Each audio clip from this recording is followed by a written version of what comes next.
Hello, my name is John Baczewski and my company is Real Estate Fiduciary Services.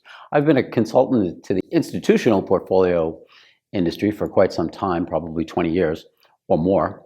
And one of the things I thought I'd talk about today is questions that that I hear about investors and wondering what is on investors' minds. What are they thinking about? And there's a couple of things that come to mind, and not necessarily in any order. They're all thinking about their portfolios. Their job is to invest. They're much better at portfolio management than they probably were a decade, and particularly 2 decades ago. They've got existing portfolios. They're working very diligently to position those portfolios for the changing environment. What's changing in the environment that they're thinking about?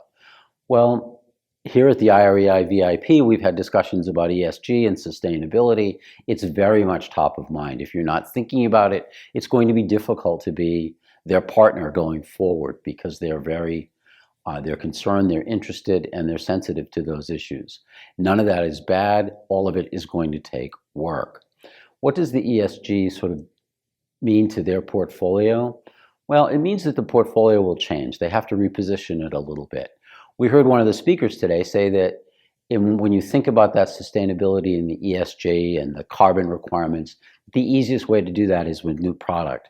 We're not likely to tear down every building across the country and around the globe to rebuild it for this. So what does that mean? That means that we're going to be progressing toward that sustainability, carbon-free environment over time. We're going to get there a little piece at a time. And as I was thinking about it, a couple of things struck me. The first and probably most important was, if you think back to the 1960s and 1970s, which most of us read about in the history books and didn't live through, though some of us probably did, there had been some fires in office buildings and in other high-rises. And sprinklering office buildings became a very good idea and a requirement, and insurance for a building had changed. And we didn't implement that in a year or 2 years. It was several decades. And now it's very difficult because buildings have been renovated. It's difficult to find one that doesn't have a sprinkler system. There are some, but there are far fewer. So my guess is we're going to progress along those sustainability and carbon-free things on a similar timeline.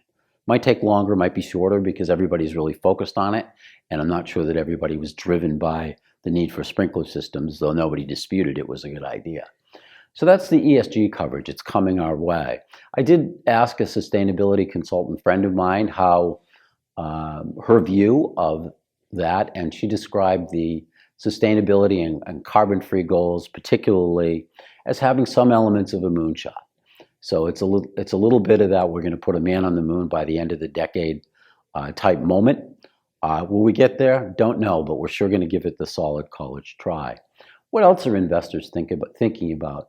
Well, as part of repositioning their portfolio, the denominator effect is real. Holding to their target investment portfolios is a bit of a challenge because the market was up for a very solid time. So with that volatility comes some changes, and the good news for all of us who are in the real estate industry is that investors aren't being pressured to hit that target. It's a goal, it's a target, there's a range around it, and nobody's in any hurry, given the way that real estate portfolios work, to get there. So I think that that's pretty good. The other word that they're thinking about a little bit is obsolescence, and that's our third thing. Obsolescence is coming about for several reasons.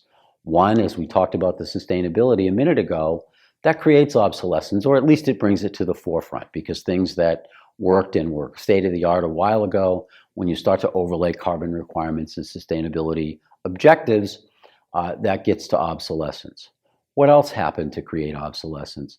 Well, the pandemic also created some obsolescence. If you think about what it did to the way in which we live, the way we work, and the way we play, that's changed a lot in the last couple of years. We think about different things. We all manage our lives differently.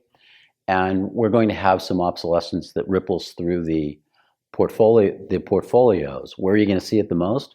Probably see it in office, because we don't really know what to do there. The only thing that we know about tenant requirements is that they won't be exactly the same. We don't know which direction they're changing in, but we know they're changing it. And we also see some of it on retail. There'll be some obsolescence. Pockets of retail are doing very, very well, but we still seem to be having a hard time deciding whether the retail space is actual retail space, showroom space, or distribution and return space, like an old Sears catalog for those of you who remember those. So there's another challenge for you going forward and for the industry, and we're thinking about it and we'll work our way through it. And finally, there's a couple of other environmental changes that start with I. Let's call them inflation and interest rates. And as I was thinking about this, we're in a changing environment. And if you look at the US workforce, there are very few people still working who were managing the last time, we'll go back to the early 80s, where we had inflation and inflation that was significant and a high interest rate environment. The management skills, the things we have to think about, the ways in which we plan for those environments will be different. Those are changes that are affecting all of us. So if you want to know what investors are thinking about, all the same things you are. They're working hard at it. They'd love to hear your opinions, so don't be shy about sharing them. And thanks very much to IREI for giving me this chance to share mine.